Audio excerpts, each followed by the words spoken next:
So today the topic of the satsang is about truth is one, but path is many.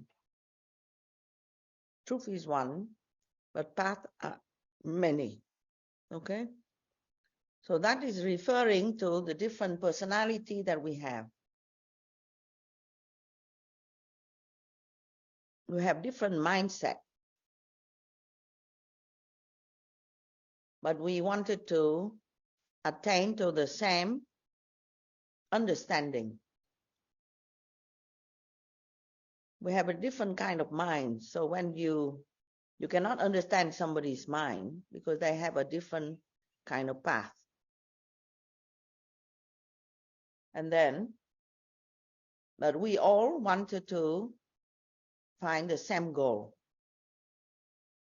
the same oneness, the same truth. We want to transcend or go beyond our personality and our way of seeing and our ego. Like last time we talked about ego, is our specific way of seeing. So we want to go beyond our specific way of seeing in order for us to find that unity in consciousness, which is the goal of yoga. So we want to go beyond, our mind. Our mind has this conditioning. We like something, we dislike something. We like somebody, we dislike somebody. We have always opinion about things. So like I talked about last time, the ego is very opinionated. It has its own idea. And it's not easy to transcend the ego. But on the journey, we need to understand that we are all in the same journey, going to the same goal. The goal is to find peace and happiness. Not selfishly, just your peace and your happiness, but to change your consciousness so that that broadened way of seeing, that wiser way of seeing, be influence other people and help people to come to peace. Okay? So that's why there are many yoga paths or yoga techniques that will fit different type of mind. So we stand in the journey with our differences, the different types of mind. But then eventually when we progress, the different specifics or angularity or particularity or personalities of our mind get lessened and lessened as we purify. So the normal life, then you become more and more separate and different. But in yoga, we understand that all paths lead to the same goal. So we become good in many aspects. Let's say in the beginning, when you start your journey, you don't like bhakti yoga, you don't like chanting. You just like exercise. But when you come to Sivananda yoga, we expose you to the different yoga paths, the 4 paths of yoga.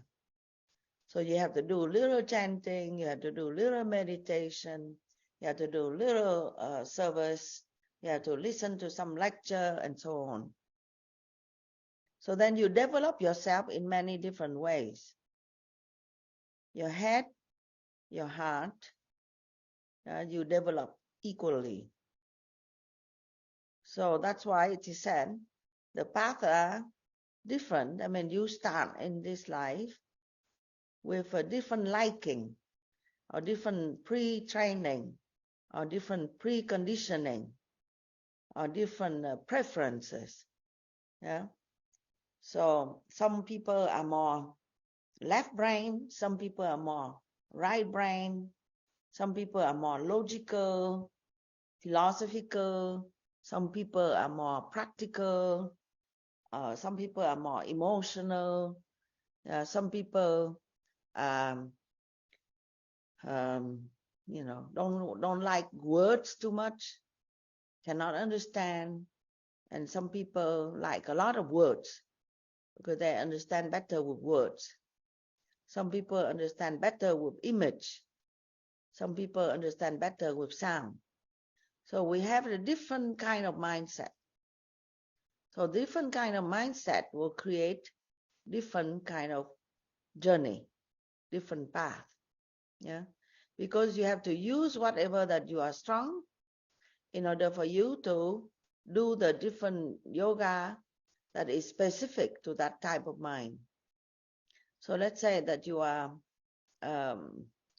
are emotional person, then your preferred path to begin with has to be something that is fun, something that is colorful, something that has different names, different forms, and you can compare the different color, and you compare the different sound, like this, yeah, which is part of called the Bhakti Yoga practices. Bhakti Yoga would give you different kirtan, different note, different music, and also different image, different color, so on, right? But another person might not feel necessary, okay? Another person mind is very focused, very plain. They don't want too much paraphernalia, they don't want too much sounds, image, they don't want too much noises, yeah? So it's fine. So then they can do Raja Yoga, yeah? I mean concentration. So these people, they just need to do concentration, and they will be fine. Yeah. So another person might just want a lot of words. So then they would do Jnana Yoga philosophy. They have to, there's this word and that word, and you have to be very precise with words. Yeah. So that is a different yoga path. Another person, they don't want to hear anything. They don't want. I have known people like this. They don't want to hear any philosophy. Yeah, but they just like to do service. If you give them cooking or something to help, then they are happy to just do it. Cooking, cleaning, doing laundry, fixing the car, go here, there. They like it. And that's their yoga practice. Yeah, it gives them peace of mind if they can serve. Okay, so there is 4 different yoga paths, as you know. Yeah, the karma yoga path for the practical people. Yeah, selfless service. The bhakti yoga path for people that are emotional. Okay, and then the raja yoga path for people that are very scientific. Yeah, they want to control the mind directly. They want to analyze the mind and understand psychology. And there is the philosophical path, is called Jnana Yoga, which is the path of asking yourself about who am I, and asking what is the nature of reality, is it changing, not changing? So thinking, the path of thinking, okay? But we all have all of this. We all have little emotion, little thinking. We all have the mind. We all have the organs of action. So that's why Swami Sivananda teach the synthesis of yoga. That means the combination of different yoga practices in order for you to grow, yeah, and to find your ultimate truth. Yeah. So the Karma yoga people would be doing selfless action all the time. Bhakti yoga people will be elevating their emotion through devotion. They like to sing, do kirtan, do mantra, and do puja, means worship. And they like to surrender. They like to be humble. And then the Raja Yoga person is like to be very strong, very systematic, control the mind. And they are very strong people. Hatha Yoga people, and they like to do asanas, do pranayama, to control the mind. And eventually, the Raja Yoga and Hatha Yoga people like to meditate. Okay? Because the mind becomes concentrated, the mind becomes strong, so then they can meditate. They hold one thought in the mind, like one mantra in the mind, and then they can hold it, and they resist temptations to change. They resist temptation to think of this and think of that. They go back to the mantra, they go back to the mantra, they go back to the mantra, they go deeper and deeper into that thought.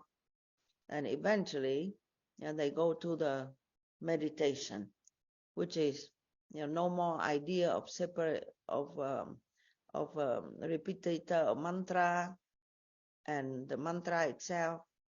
There is no duality, but there's only that one energy. That is the mind merged into that mantra, and then there is only one. So that is called meditation. Okay, so and jnana yoga, you have to ask yourself everything. Is this worth it? Is it the truth? Is it not the truth? Is it the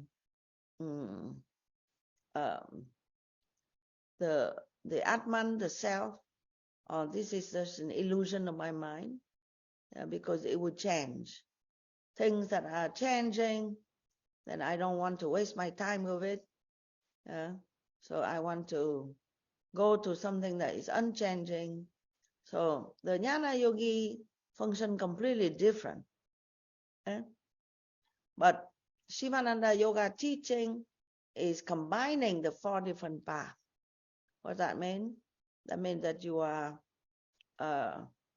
doing selfless service a little bit, you are devotional practice a little bit, you are doing concentration, meditation, asana, pranayama a little bit, and then you are doing self-inquiry at the same time.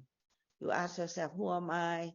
You study scripture, you listen to teacher at the same time. Okay? So the 4 paths of yoga combined, but in fact there is a multitude of paths because it depends on the individual. So each person would have to try what works. Okay. So if you are an emotional person, then when you chant mantra, it works. I mean, it brings your mind very high, and you feel very happy. A person that is a karma yogi, when they do selfless service, they don't want to stop. It gives them some kind of joy from within, so they keep going. Another person might be asana person, hatha yoga, then they might do asana. I see people sometimes they do 3 hours, 4 hours, 5 hours, and they feel so good because the practice put them in a place of peace. Okay? And then some people meditate. So it doesn't really matter what you do. The main thing is it need to calm the mind down and bring you to a place of peace. Okay? So you start with what you are not strong.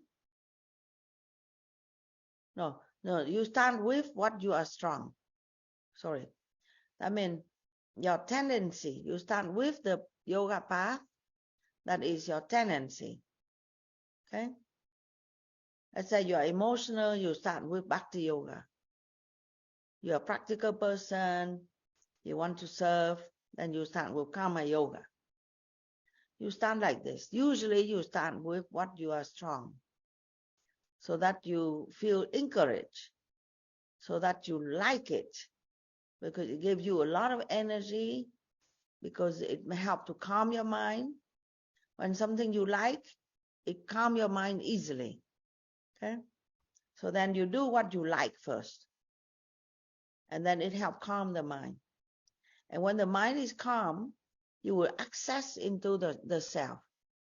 That means the mind no longer become an obstruction, and then you access deeper within yourself, and you feel peace. Okay? So that's the idea. Whatever you do doesn't matter. What order you do doesn't matter. Yeah? But you need to do something in order for you to find peace, to go deeper within yourself. Okay? So the formula is the 4 paths of yoga.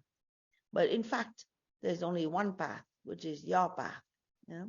Because you have to start this, and then you do this, and you do this.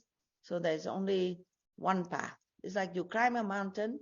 You can start here, but you go here, you go there a little bit. But some people go straight up, and some people go, winding, stopping, resting, like this. So you go depending on your path. Yeah, but you have to all the time practice consciously this different path. That's why it's good that theoretically, at least, yeah. And the Sivananda organization teach you a lot of practice. Yeah. So then you practice, and you can see if you go on a retreat, and you practice a little bit this, and a little bit this, a little bit this, a little bit this. Yeah. So you practice them all. And then at home, whatever you like, you practice more. Yeah? And all this will help you to transcend the mind, go beyond this obstruction of the ego, and then you get to the core of yourself. So that's the whole point. And when you get to the core of yourself, you find peace.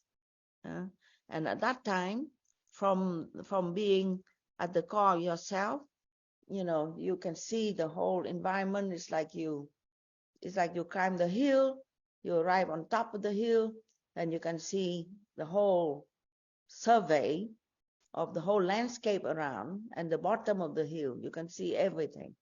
Okay? But right now you cannot. That is the problem. Right now you cannot.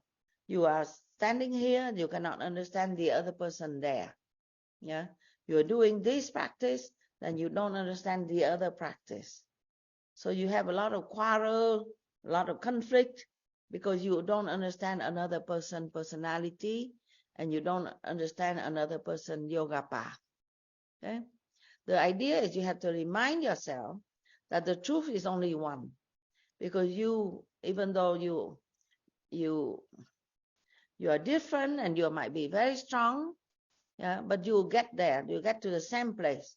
Another person, you think that they are not knowing, yeah, but eventually when they become good, eventually they will end up at the same place where you are. Okay? So this talk is to remind you that each person is very different personality, and you have to respect another person's path. Okay? Sometimes we do our path, we do our practice, and we see other people don't do, and then we become upset, and then we want to convert them, we want them to do what we do, and then or we laugh at them, or you look down at them. But eventually you will have to understand that all the path will lead to the same place. Okay? And it's better that you focus on your path, because you don't compare too much. Because the path that you are is the one that worked for you. How do you know it worked for you? When you have energy. Okay? When you like it, when you have energy. If you do asanas, then you like it, you have energy from it, keep doing it. If you do chanting and you have lots of energy from it, then keep doing it a lot more. Yeah. If you study and you feel very good, then keep studying more. Yeah. If you are doing karma yoga, yeah, at home, at work, whatever you have that tendency to be doing service, then keep doing as your main path. Yeah, more. But the criteria, I repeat again, yeah, to know if it works for you is when you have energy, when you feel good. If you have energy and when you feel good out of something, then you need to do more. Okay? And you need to balance it out by doing the other thing that you don't like so much also. Okay? Because you don't want a one-sided development. You want the total development. You want to become a whole personality. You want to climb the hill. You want to go to the top of the mountain. Yeah? You don't want just to run around at the bottom. So therefore, you need to develop yourself in many different levels as well. Okay? You develop your head, you have to think. You develop your heart, you have to feel, you have to open your heart. You develop your hands, you have to be, very practical, doing things that is helpful. Yeah, some people that are so helpless. Yeah, they can do something if somebody do everything set up for them, but they cannot themselves come up, with some practical thing, write a phone number down, make a phone call, go and find a particular tool to do that job, like something falling apart, and then you need to fix it. Otherwise, you cannot really meditate because, the floor falling apart or who knows what. And you have to be able to do it. Yeah. So you have to be able to do all. Then you develop the whole personality. That's the whole point. And when you become very open-hearted, when you become very talented and skilled, your mind is technical, you understand about everything. When you become very strong, firm in will, yeah, and you can concentrate. And then when you become, you become detached. You see, all of this bring you to be a yogi. So when you become a yogi, all-rounded yogi, yeah, then at that time you start to be able to see all situations and all people and all things through. That means you are not, it doesn't upset you, it doesn't attract you, you don't like it and you don't dislike it, you become calm. So when you become calm in all conditions and you have solution to all conditions and you never lose yourself in all conditions, then at that time it is said that you attain to a high level of yoga. You climb on top of the hill. Okay? So I give some examples so you know yoga is very practical, very concrete, but it at the same time it's complex and you need to apply it to your personality. Okay? So whatever that you feel weak about, you need to do. Let's say I was not very good at mathematics and I don't like mathematics, but then eventually Swami Vishnu made me do accountancy. So I have to constantly working with numbers, years and years and years, and suffer out of working with numbers. And then I become okay with that. It's not like I like it, but I become okay with that. Yeah. So why a person that is a yogi would have to learn mathematics? Can you believe this? You think if I'm a yogi, I just like to meditate and repeat mantra. But why you have to learn mathematics? Yeah? You have to learn mathematics in order for you to make your mind, your right brain, your left brain become even. Yeah. A person that is all the time writing poetry, singing, ungrounded person, they cannot do anything practical. Then they need to do the practical thing in order for them to calm themselves down and balance themselves out. Okay? And so You see different personality around you. Yeah.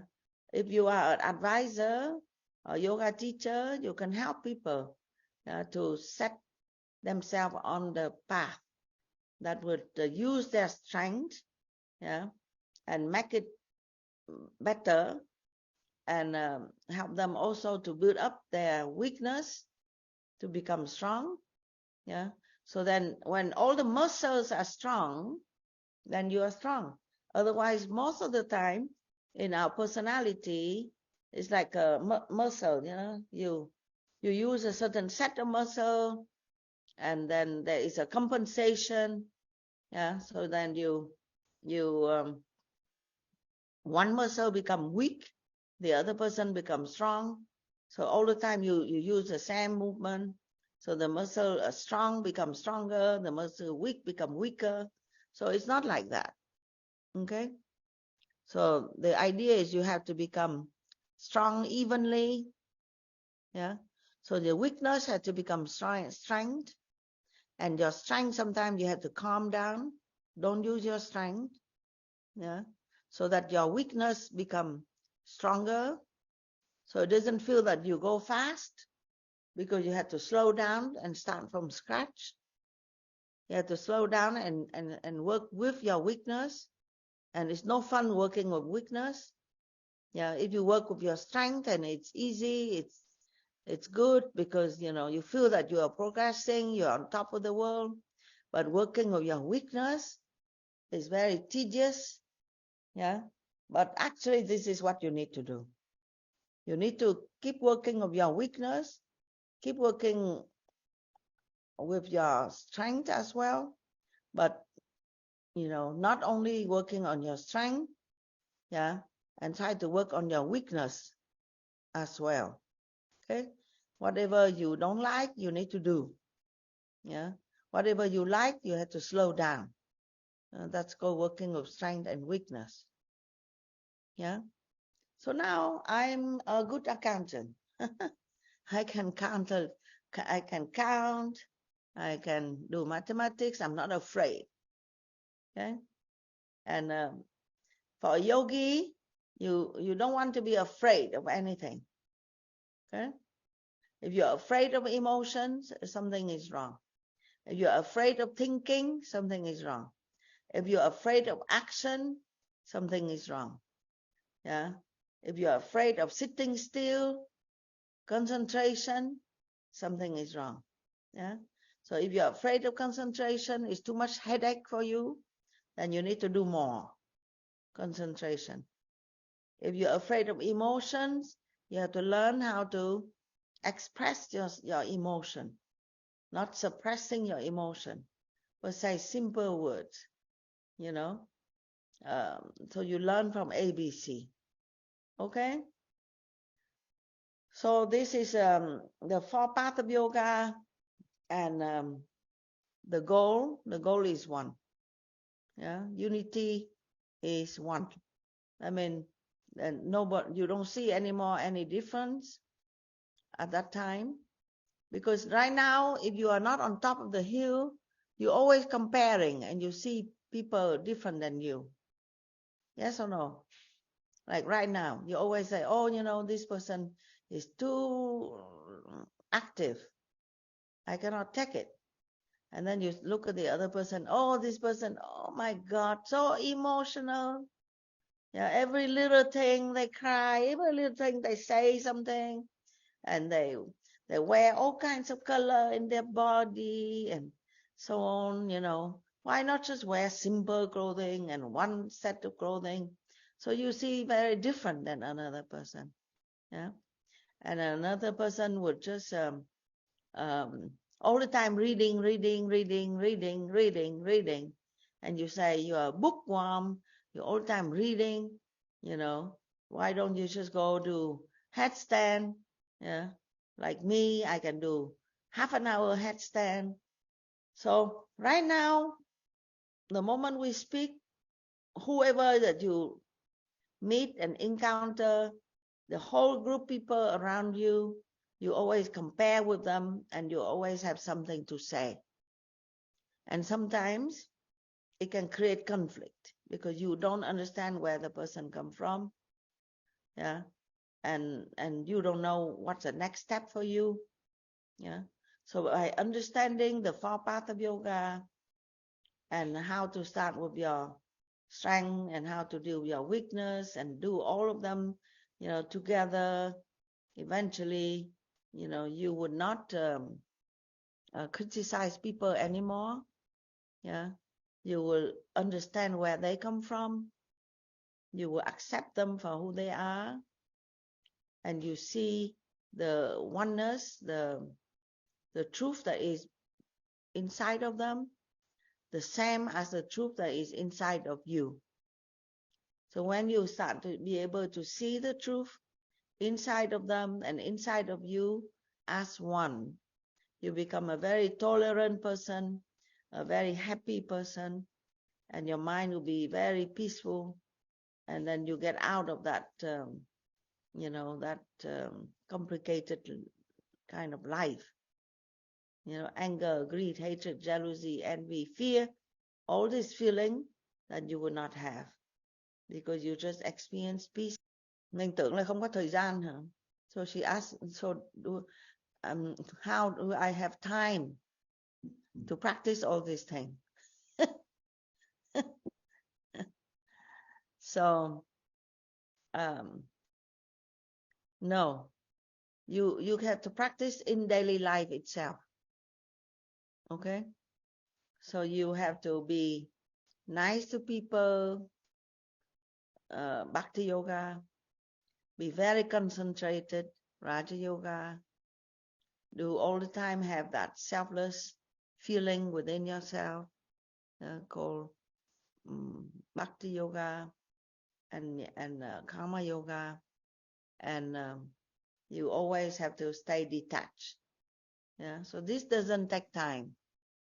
Yeah, in the beginning when you learn, it takes time, but eventually nothing. It doesn't take time. It is something, some quality that you have developed, and then you can apply every day. Okay?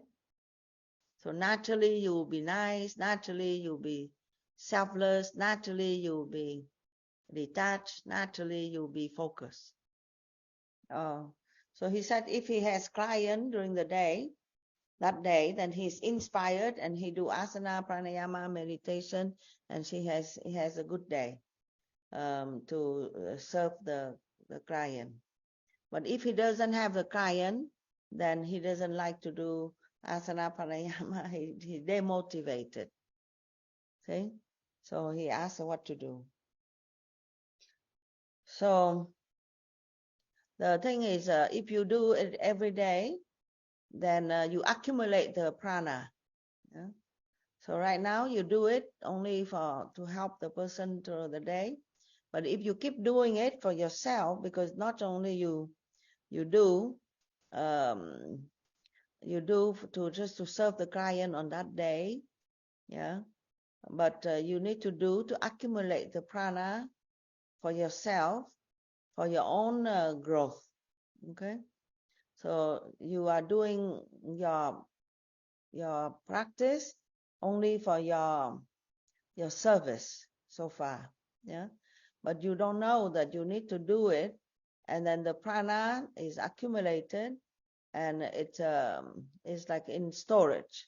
Okay, the prana accumulated in storage, and then and you'll be able to use it later on, but you'll be able to use it for a higher kind of goal. Okay, so right now, because your goal is very practical, so you only do it to serve the purpose of being able to serve the people throughout the day, but you don't have a higher, longer vision. So what you need to do is to have longer vision.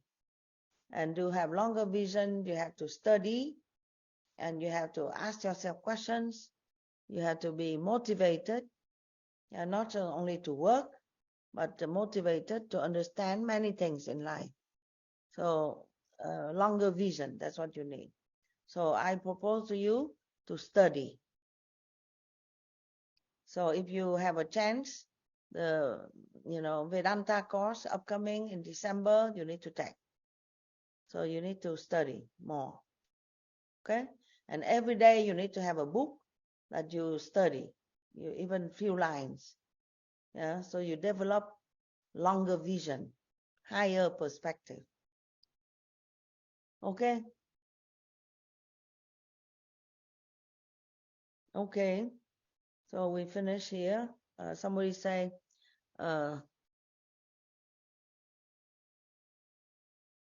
somebody asked what to do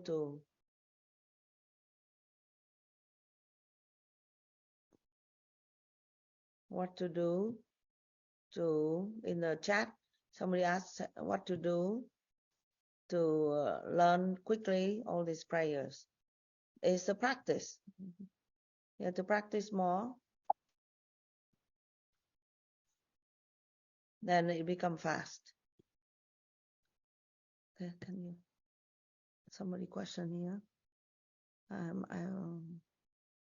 have a question. I got a message.